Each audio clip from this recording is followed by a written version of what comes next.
Students, इस session में हम ब्रिटिश संविधान में एक महत्वपूर्ण प्रश्न राजा और राजमुकुट का अंतर तथा सम्राट की वास्तविक स्थिति पर चर्चा करेंगे।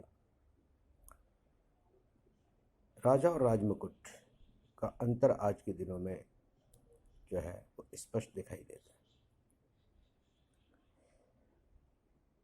आरंभ में जब राजा निरंकुश हुआ करता था, उसके पास सारी शक्तियां निहित थी, तब राजा और राजमुकुट का भेद नहीं था।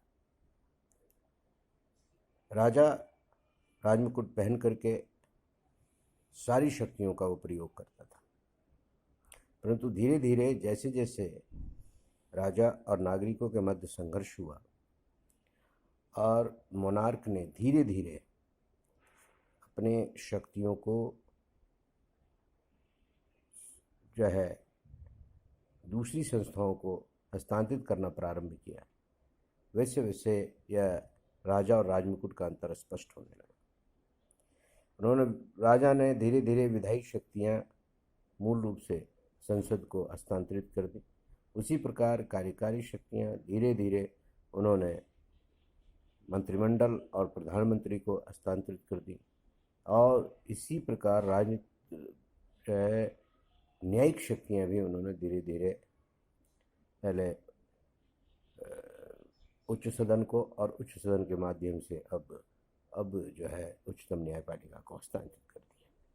शक्तियां वही हैं, आज भी सारी शक्तियां वही है जो एक समय में राजा इस्तेमाल करता था, लेकिन एक समय में राजा स्वयं अकेले इन सारी शक्तियों का उपभोग करता था, लेकिन अब राजा इन सारी शक्तियों को 3 डिफरेंट प्रकार की संस्थाएं, न्यायपालिका, कार्यपालिका, विधायिका, और इसमें असंख्य लोगों के साथ शेयर करता है। इसीलिए यह यहाँ पर राजा और राजमुकुट का अंतर दिखाई देता है। अब राजा एक व्यक्ति है, जबकि राजमुकुट एक समूह है। राजा अकेला है, राजा अकेले कुछ शक्तियों को जो है उपभोग करता है। इसके साथ ही साथ बहुत सारे लोग हैं एक समूह के रूप में, जो पहले पूर्व में राजा जिन शक्तियों का प्रयोग करता था, आज वो उन शक्तियों का प्रयोग करते हैं। तो राजमुकुट क्या है? एक सामूहिक, एक समूह है, और व्यक्ति और राजा एक व्यक्ति। पहला अंतर तो यह। दूसरा अंतर है कि राजा अस्थायी है, जबकि राजमुकुट अस्थायी है।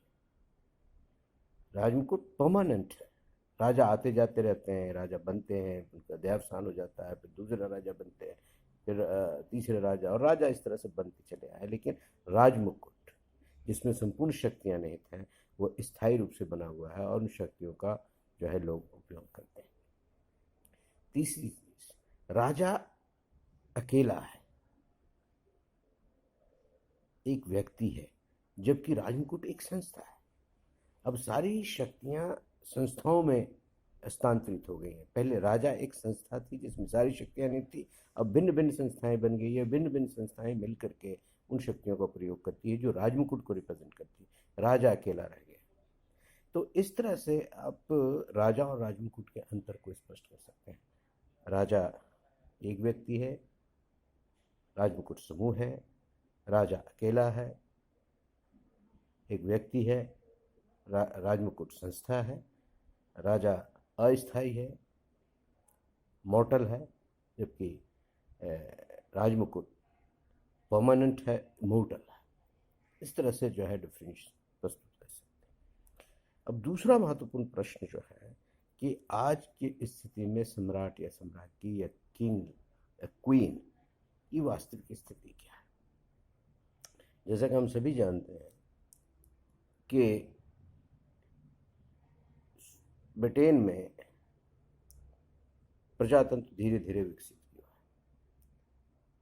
अचानक से किसी क्रांति के माध्यम से वहाँ पर सत्ता परिवर्तन करके एक साथ ही जो है व्यवस्था में परिवर्तन कर दिया गया हो, राजनीतिक संस्थाओं में परिवर्तन कर दिया गया हो, सत्ता का हस्तांतरण कर दिया गया हो, ऐसा नहीं हुआ है। हजारों साल से सम्राट या सम्राज्ञी तथा दूसरी ओर नागरिक के मध्य सत्ता संघर्ष जारी रहा और धीरे धीरे समय अंतराल के साथ साथ राजा और नागरिकों के मध्य समझौते होते रहे और शक्तियां जो है वो राजा या सम्राट से फिसल फिसल कर जो है दूसरी संस्थाओं को जो है हस्तांतरित होती है। और इस प्रकार से वहाँ पर जो व्यवस्था विकसित हुई उसको कहते हैं पार्लियामेंट्री फॉर्म ऑफ गवर्नमेंट, संसदीय शासन प्रणाली। कुल मिलाकर के संक्षेप में कहें तो जो शक्तियाँ पहले सम्राट में निहित हुआ करती थी वो सारी की सारी शक्तियाँ संसद, जो जनता का प्रतिनिधित्व कर रही थी, उसमें हस्तांतरित हो गई। और इसी हस्तांतरण के साथ जो जो व्यवस्था उभर करके आई वो व्यवस्था संसदीय प्रणाली कहलाती है। और संसदीय प्रणाली में जो है कार्यपालिका के दो रूप होते हैं, दो रूप विकसित हुए। एक वो कार्यपालिका जो नाम मात्र की कार्यपालिका है, सिंबॉलिक है, सांकेतिक है, और दूसरी वह कार्यपालिका जो वास्तविक है, जो वास्तविक शक्तियों का उपभोग करती है। ब्रिटेन की जो स्थिति है, सत्ता संघर्ष में धीरे धीरे सम्राट की स्थिति एक नाम मात्र या सांकेतिक प्रधान की रह गई और इस सांकेतिक प्रधान की होने के कारण उनके पास अब वास्तविक शक्तियां नहीं हैं, किसी भी प्रकार की वास्तविक शक्तियां नहीं हैं। न तो उनके पास कोई कार्यकारी शक्ति है, कार्यकारी सारी शक्तियों का उपभोग सम्राट जो है वो अपने मंत्रिमंडल के सदस्यों के साथ करता है, उनके लिए गए निर्णयों को इंडोर्स करता है, उनके द्वारा निर्णय को इम्प्लीमेंट करवाने की कोशिश करता है। उसी प्रकार जितनी भी कानून बनाए जाते हैं, कानून निर्माण की जो शक्तियाँ हैं वो संसद को हस्तांतरित हो गई हैं। संसद के द्वारा जो है प्रत्येक विषय पर कानून बनाए जाते हैं, कानून में संशोधन किए जाते हैं, अध्यादेश लाए जाते हैं। ये सारी चीज़ें जो है वो संसद के स्तर पर होती हैं। वहाँ से पारित होने के पश्चात जो है वो सम्राट को प्रस्तुत की जाती है और सम्राट बिना किसी किंतु परंतु के उन जो है विधेयकों पर हस्ताक्षर करके उन विधेयकों को कानून का रूप प्रदान करता है। ठीक उसी प्रकार न्यायिक शक्तियाँ जो है न्यायपालिका को हस्तांतरित हो गई हैं। सारे न्यायिक निर्णय जो है वो न्यायपालिका के द्वारा लिए जाते हैं और उनकी उस पर अंतिम मोहर लगाई जाती है। तो आज के दिनों में सम्राट की भूमिका क्या है? एक नाम मात्र या सांकेतिक प्रधान की भूमिका है। वो राज्य का प्रधान है, शासन का प्रधान नहीं है।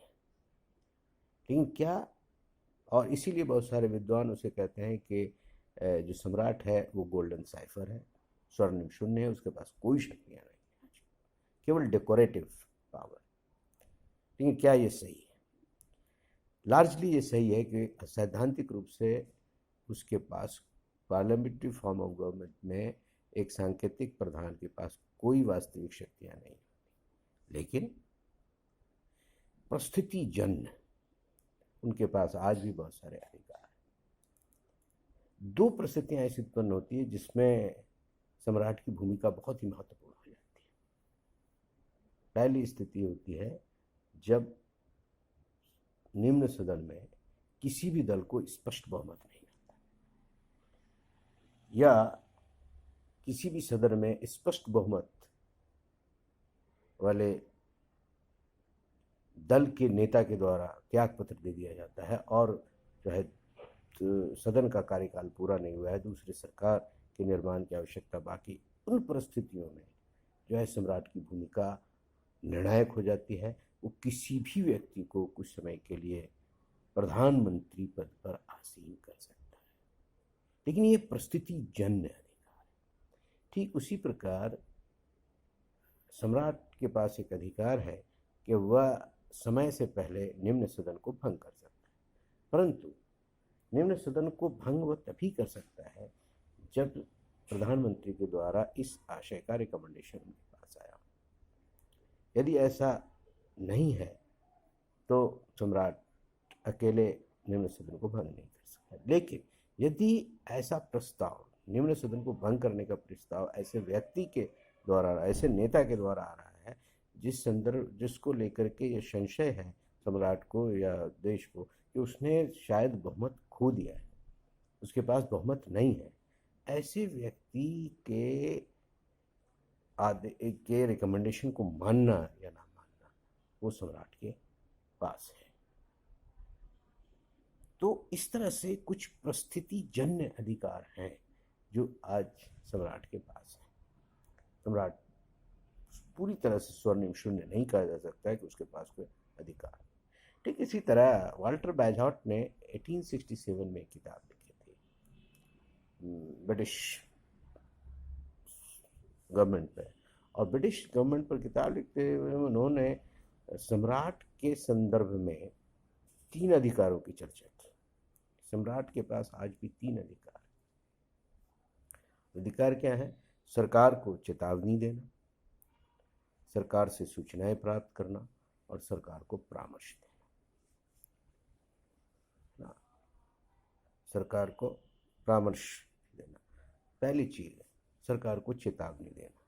यदि सम्राट को ऐसा प्रतीत होता है कि परिस्थितियां ऐसी हो गई हैं जिसमें सरकार के द्वारा जो अपेक्षित निर्णय लेने चाहिए, अपेक्षित सक्रियता दिखानी चाहिए, वो नहीं दिखाई जा रही है, या फिर सरकार के द्वारा लिए गए निर्णयों से कोई गंभीर समस्या उत्पन्न होने वाली है या उत्पन्न हो रही है, जिससे राष्ट्र की एकता अखंडता या राष्ट्र के स्वास्थ्य, समाज के स्वास्थ्य को खतरा है, समाज के कानून व्यवस्था को खतरा है, तो ऐसी परिस्थितियों में सम्राट जो है सरकार को परामर्श भेजती है कि वो ऐसा या तो करें या ऐसा ना करें, जिन परिस्थितियों में जैसा भी निर्णय ले।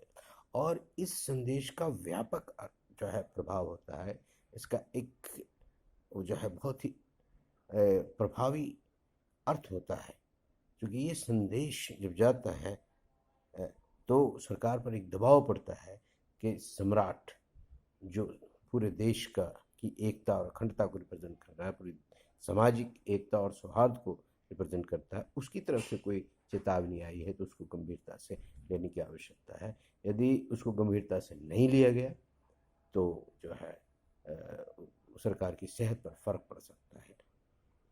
पब्लिक में, जनता में, नागरिक में एक सरकार के विरुद्ध एक गलत मैसेज जा सकता है।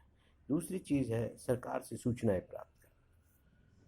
सरकार का वैसे दायित्व है कि वो प्रधानमंत्री के माध्यम से, मूल रूप से मंत्रिमंडल के बैठकों में जो निर्णय लिए जाते हैं, जो प्रक्रियाएं होती है, उनको प्रधानमंत्री के माध्यम से सम्राट को सूचित करें। यदि कभी किसी समय लगता है सम्राट को कि उसे अमुक सूचनाएं नहीं दी गई हैं या उनकी उपेक्षा की गई है, तो सम्राट का ये अधिकार है कि वह मंत्रिमंडल से वह सूचना प्राप्त करें, और ऐसा मांगने पर, सूचना मांगने पर जो है मंत्रिमंडल को वो सूचनाएं देनी पड़ती है। तीसरी चीज है परामर्श देना। सम्राट चूंकि गैर राजनीतिक व्यक्ति है, परंतु देश का प्रथम नागरिक है, देश की एकता और अखंडता का केंद्र बिंदु है, समाज की एकता का केंद्र बिंदु है, अंतर्राष्ट्रीय स्तर पर जो सम्मान है, जो गौरव है, उसका प्रतीक है, धार्मिक जो संगठन है उनकी भी स्वायत्तता का प्रतीक है। तो इस प्रकार से सम्राट एक ही व्यक्ति में जो है कई प्रकार के जो है रिस्पॉन्सिबिलिटी या जो है सिंबल के रूप में जो है वो रिप्रेजेंट कर रहा होता है।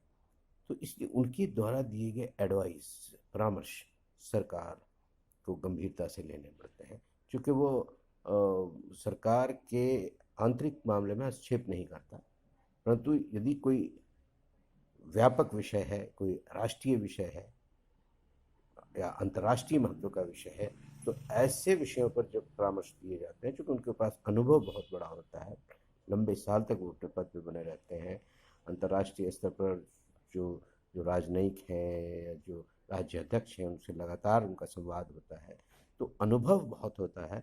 इसलिए अनुभव के आधार पर उन्हें ये अधिकार है कि वह अपनी सरकार को समय समय पर परामर्श दे, और जब ये परामर्श दिए जाते हैं तो सरकार को इसे गंभीरता से लेना पड़ता है। तो इस तरह से उन्होंने कुछ अधिकारों को लिपिबद्ध किया, उनको अधिकार को लिस्टेड किया कि इस प्रकार के अधिकार हैं। लेकिन इन सारे अधिकारों को लिस्ट करने के बावजूद एक बात तो साफ है कि ये सारे अधिकारों का कोई वैधानिक आधार नहीं है। ये सारे नैतिक अधिकार हैं और उनका उनकी प्रतिष्ठा, उनका गौरव, उनका सम्मान, इसके कारण इन अधिकारों में कुछ वेट आ जाता है, कुछ अन्यथा सरकार उनके इस वार्निंग को और उनके परामर्श को मानने के लिए बाध्य नहीं है। तो कुल मिलाकर के सम्राट या सम्राज्ञी की स्थिति ब्रिटेन की राजनीतिक व्यवस्था में केवल एक सिंबॉलिक सांकेतिक अध्यक्ष की है। वास्तविक शक्तियाँ एक एक करके उनसे निकल करके भिन्न भिन्न संस्थाओं में समाविष्ट हो गई है, और ये अलग अलग संस्थाएं सम्राट के नाम पर इन शक्तियों का उपभोग करते हैं, और इसीलिए इस व्यवस्था को संसदीय व्यवस्था कही जाती है। आज इतना ही।